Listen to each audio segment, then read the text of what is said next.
بسم الله الرحمن الرحيم. الحمد لله رب العالمين، والصلاة والسلام على سيد المرسلين وعلى آله وأصحابه أجمعين. أما بعد،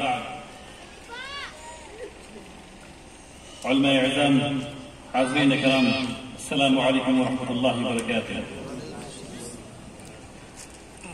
سب سے پہلے گھما کے پھر وہیں پر لے کے چلے جاؤ گے۔ میں شکر گزار ہوں صرف کا، جس نے مجھے موقع دیا کہ میں اس تعلیمی بیداری کانفرنس میں شامل ہو سکوں۔ سبحان اللہ و بحمدہ، سبحان اللہ العظیم۔ میں بہت شکر گزار ہوں جناب قاری شعیب احمد صاحب کا، جناب قاری مقصود احمد صاحب کا، جناب سید مسیح الدین صاحب کا، جناب عارف علی خان صاحب کا، جناب ڈاکٹر آصف علی خان صاحب کا، جناب مولانا نصیر الدین صاحب ظاہری کا، جناب طارق انور صاحب کا، جناب قاری اسلام صاحب کا، اور پوری کمیٹی کے لوگوں کا جنہوں نے اس کانفرنس کو منظم کیا۔ بارک اللہ فیکم جمیعا، بہت بہت شکریہ۔ میں مشکور ہوں آپ تمام حضرات کا جنہوں نے جو اس گرمی میں ابھی تک بیٹھے ہوئے ہیں۔ جزاکم اللہ خیر، بارک اللہ فیکم جمیعا۔ میں کوشش کروں گا کہ میں مختصراً اپنی بات آپ کے سامنے رکھوں۔ حالانکہ تعلیمی بیداری کانفرنس ہے، اس میں کچھ تعلیم پر گفتگو ضرور ہونی چاہیے، لیکن یہ عمارت شرعیہ کا کانفرنس بھی ہے۔ الحمدللہ عمارت شرعیہ کے نقطہ نظر سے آپ کے سامنے ابھی تقاریر بھی آپ نے سنا۔ عمارت شرعیہ کی فکر کو، اس کی اسلامی حیثیت کو، اس کی شرعی حیثیت کے بارے میں جانا، آپ نے اس کے اہداف و مقاصد کے بارے میں سنا، اور جو کام پچھلے 100 سال سے ہو رہا ہے اور جو ہونے والا ہے اس کے بارے میں آپ کو بتایا گیا ہے۔ انشاءاللہ اخیر میں واپس اس میں کچھ چیزوں کو جوڑنا چاہوں گا یا اس کی وضاحت کرنا چاہوں گا، لیکن اس سے پہلے میں آپ کے سامنے تعلیمی بیداری کے نقطہ نظر سے چند بات کہنا چاہتا ہوں۔ سب سے پہلے تو میں یہ آپ کو بتانا چاہتا ہوں، جو غالباً آپ میں سے اکثر لوگ کسی نہ کسی حد تک جانتے ہیں، اور وہ ہے مسلمانوں کا حال تعلیم کے میدان میں۔ ہم میں سے اکثر لوگوں نے سچر کمیٹی کے بارے میں سنا ہے۔ کوئی ایسا آدمی ہے جس نے سچر کمیٹی کی 460 پیج کی رپورٹ کو پورا پڑھا ہو؟ کوئی آدمی ہاتھ اٹھا کے بتا سکتے ہیں مجھے؟ یہ ہماری تعلیمی بیداری ہے جو میں آپ کے سامنے رکھنا چاہتا تھا۔ ہم لوگ، اور میں اس کو منفی طریقے سے نہیں کہہ رہا، میں آپ کو بتا رہا ہوں کہ ہم لوگ اگر نیچے ہیں تو اس کی وجہ ہے ہم پڑھ نہیں رہے ہیں، اور پڑھ اس طور پر نہیں رہے ہیں کہ 25% ہمارے بچے نہ مدرسے میں جا رہے ہیں نہ اسکول میں جا رہے ہیں، صرف 3.5% بچے ہمارے مدارس میں جا رہے ہیں۔ صرف 17% بچوں کو ہم لوگ 10ویں جماعت پاس کروا رہے ہیں یا فوقانیہ پاس کروا رہے ہیں۔ صرف 17 بچوں کو 100 میں، ہمارے گھرانے کے 100 میں سے 17 بچے صرف 10ویں جماعت پاس کر پا رہے ہیں، اور مسلمانوں کے صرف 4% یعنی 100 میں 4 بچے بیچلر، ایم.اے، فاضل، عالم وغیرہ ہو پا رہے ہیں۔ صرف 4%، 100 میں 4 بچے، باقی 100 میں 96 بچے یہ نہیں کر پا رہے ہیں۔ ہر 1000 بچے میں 34 بچہ ایسا ہے جس نے ایک دن کبھی کسی اسکول یا مدرسے میں نہیں گیا۔ یہ تعلیمی حال ہے ہمارا۔ امپلائمنٹ کی ڈیٹا پہ میں نہیں جاؤں گا کیونکہ گرمی بہت ہے۔ اب جب یہ حال ہے تو اس کو سدھارنے کی فکر کرنی چاہیے۔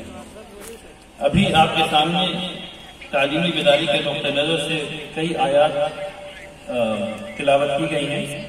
اکثر لوگ اقرأ بسم ربک الذی خلق کی تلاوت کرتے ہیں، سورہ رحمان کی تلاوت کرتے ہیں، رسول اللہ صلی اللہ علیہ وسلم کے قول کو بیان کرتے ہیں، بتاتے ہیں کہ علم فریضہ ہے، بتاتے ہیں کہ رسول اللہ صلی اللہ علیہ وسلم معلم ہوئے۔ سوال یہ ہے کہ ان سب چیزوں کو سن کر کے ہم لوگوں کے دلوں پہ اثر کیوں نہیں ہوگا؟ اگر رسول اللہ صلی اللہ علیہ وسلم معلم بنا کر کے بھیجے گئے تو ہم تو متعلم ہیں نا، ہم کو تو پڑھنا ہے، تو ہم پڑھ کیوں نہیں رہے؟ ہم اپنے بچوں کو کیوں نہیں پڑھا رہے؟ ایک فکر جو سمجھ میں آتی ہے وہ یہ سمجھ میں آتی ہے کہ ہم لوگ اسلام کے ایمان کے سفر پر، ہم لوگ مسلمان گھروں میں پیدا ہو گئے یا مسلمان ہوئے، لیکن ابھی ایمان ہمارے دلوں میں آیا نہیں۔ اور یہ واقعہ رسول اللہ صلی اللہ علیہ وسلم کے زمانے کا ہے۔ کچھ باہر کے لوگ جب مسلمان ہوئے، اعراب جب مسلمان ہوئے، قرآن شریف میں اس کی وضاحت ہے، اعوذ باللہ من الشیطان الرجیم، اللہ تبارک و تعالیٰ فرماتے ہیں قالت الاعراب آمنا، اعراب نے کہا کہ ایمان لے آئے، قل لم تؤمنوا۔ اور یہ رسول اللہ صلی اللہ علیہ وسلم کے زمانے میں ہوا ہے، یہ وہ لوگ ہیں جو رسول صلی اللہ علیہ وسلم کے ہاتھ پر مسلمان ہوئے ہیں۔ فرمایا تم لوگ ایمان نہیں لائے، یہ قرآن میں ولیکن قولوا اسلمنا، کہو کہ ہم مسلمان ہیں۔ تو مجھے لگتا ہے کہ میں ابھی مسلمان ہوا ہوں، ایمان بھرپور۔ کیوں؟ کیونکہ اگر ایمان آ جاتا تو ہم متعلم ہو جاتا، ایمان نہیں آیا اس لیے متعلم نہیں ہوئے۔ بات سمجھنے کی کوشش کیجیے، ہم نے لا الہ الا اللہ محمد الرسول اللہ کہہ کے اپنا اسٹیٹس چینج کر دیا، اب ہم مسلمان ہیں، اب وہاں سے ایمان کا سفر شروع ہوا، اب یہاں سے ایمان پیچھے نہیں جا رہا، یہاں تک نہیں پہنچ رہا۔ اب جب پہنچے گا یہاں تب مومن ہو جائیں گے، جب مومن ہو جائیں گے تو تعلیم حاصل کریں گے، کہیں گے تعلیم حاصل کرو۔ تو ہم سب لوگ ایسا لگتا ہے کہ ایمان کے سفر پر ہیں، اور اس کو ٹیسٹ کرنے کا سب سے آسان طریقہ یہ ہے کہ اگر آپ کوئی کام کر رہے ہوں اور اس کام میں شرعی نقطہ نظر جو ہے اس کو آپ اگر نہیں اپنا رہے ہیں، مثلا اگر آپ جھوٹ بول رہے ہیں تو آپ کو پتا ہونا چاہیے کہ آپ ایمان کے اس سفر میں کہاں پر ہیں۔ یہ ٹیسٹ ہے، یہ لٹمس ٹیسٹ ہے، یہ پتا ہو جائے گا آپ کو کہ آپ ایمان کے سفر میں کہاں پر ہیں۔ اگر میں فجر میں جماعت میں نہیں جا رہا ہوں تو مجھے یہ پتا ہے کہ میرا ایمان کہاں پر ہے۔ اگر میں زکوٰۃ نہیں دے رہا تو مجھے یہ پتا ہے کہ میرا ایمان کہاں پر ہے۔ اگر میں زکوٰۃ کے اوپر عطیات نہیں دے رہا تو مجھے پتا ہے کہ میرا ایمان کہاں پر ہے۔ تو ایمان کو ناپنے کا ایک سب سے اچھا طریقہ، یعنی ہم سب لوگ کو یہ گمان ہے کہ ہم لوگ مومن ہیں۔ اگر میں کہوں ہاتھ اٹھا کے بتائیے کون کون مومن ہے، انشاءاللہ سب لوگ ہاتھ اٹھائیں گے، اور ہونا بھی ایسے ہی چاہیے۔ مسلمان کو اپنے آپ کو مومن سمجھنا چاہیے، لیکن تنہائی میں محاسبہ بھی کرنا چاہیے۔ الحمدللہ سوچنا بھی چاہیے۔ وہ بلون بھی پریشان ہو گیا بیچارہ دھوپ میں، ماشاءاللہ، اور آپ کو پریشان نہیں ہوئے، الحمدللہ۔ تو اس چیز کو یاد رکھیے انشاءاللہ۔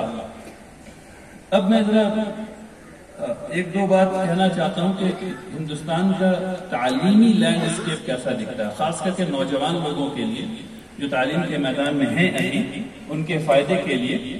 اور میں کچھ نمبر وغیرہ پیش کروں گا تو اس سے بور نہیں ہوئی ہے، سمجھنے کی کوشش کیجیے۔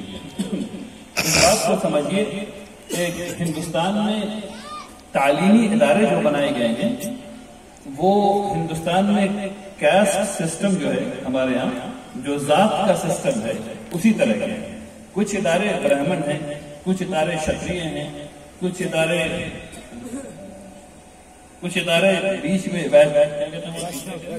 ویشیہ ہیں، اور اس کے نیچے والے شودر ہیں۔ تو جو برہمن ادارے ہیں، میں صرف سمجھانے کے لیے کہہ رہا ہوں، صرف سمجھانے کے لیے کہہ رہا ہوں تاکہ بات سمجھ میں آ جائے۔ ہندوستان میں کچھ ادارے ایسے ہیں جنہیں ہم لوگ کہتے ہیں انسٹیٹیوٹس آف نیشنل امپورٹنس۔ یہ وہ ادارے ہیں جو برہمن کیٹیگری کے ہیں، اکثر پیسہ اس میں جاتا ہے تعلیم، ٹھیک ہے نا۔ کچھ ادارے ہیں جو انسٹیٹیوٹ آف نیشنل امپورٹنس کے ہیں، پھر اس کے بعد حکومت کے NIRF وغیرہ کی رینکنگ کے ادارے ہیں۔ اگر آپ کی اولاد ان اداروں میں چلی گئی تو بہت اچھا، اس کی سیلری 20 لاکھ روپے سال ہوگی، اور اسی بچے نے اگر انجینئرنگ IIT سے نہیں کی اور جھنجھار پور کالج آف انجینئرنگ سے کی، یعنی شودر ادارے سے کی، تو اس کی تنخواہ 10,000 بھی نہیں ہوگی۔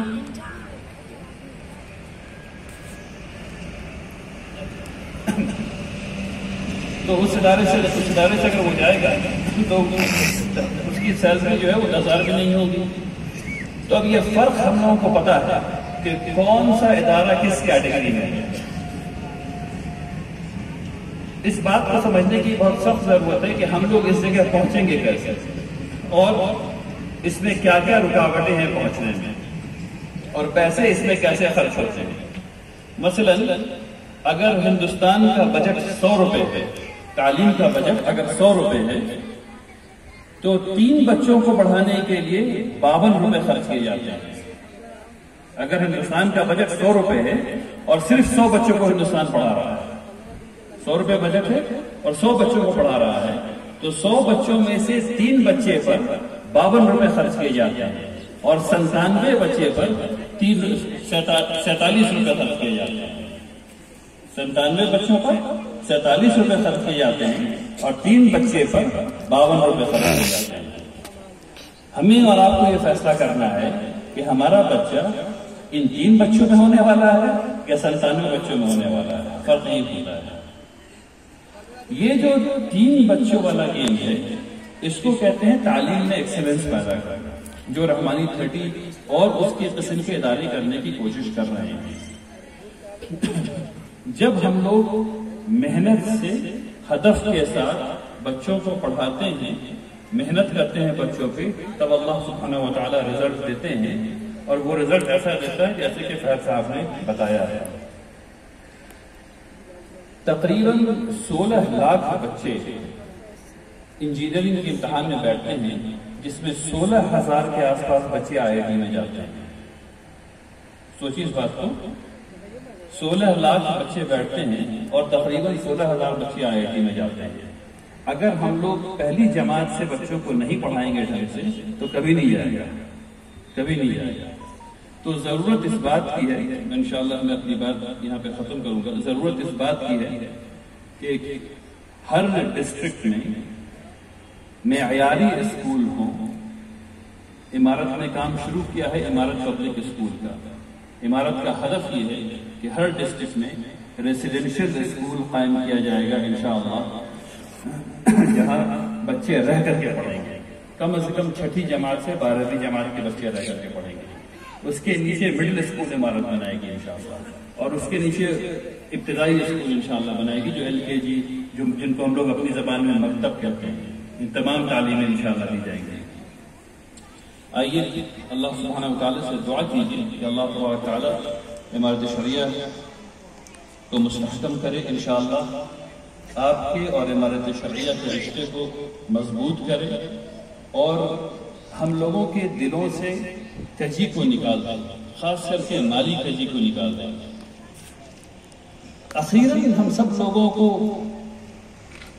نیچے چلے جانا ہے، جتنا مال جتنی دولت اتنا زیادہ مشکل بچوں کے لیے، بانٹنا بھی مشکل، دینا بھی مشکل، سارا کام مشکل ہی مشکل ہے۔ تو آپ کے پاس جو چیز ہے وہ امت کی جڑ کو مضبوط کرنے میں لگائیے انشاءاللہ۔ آئیے دعا کریں۔ بسم اللہ الرحمن الرحیم۔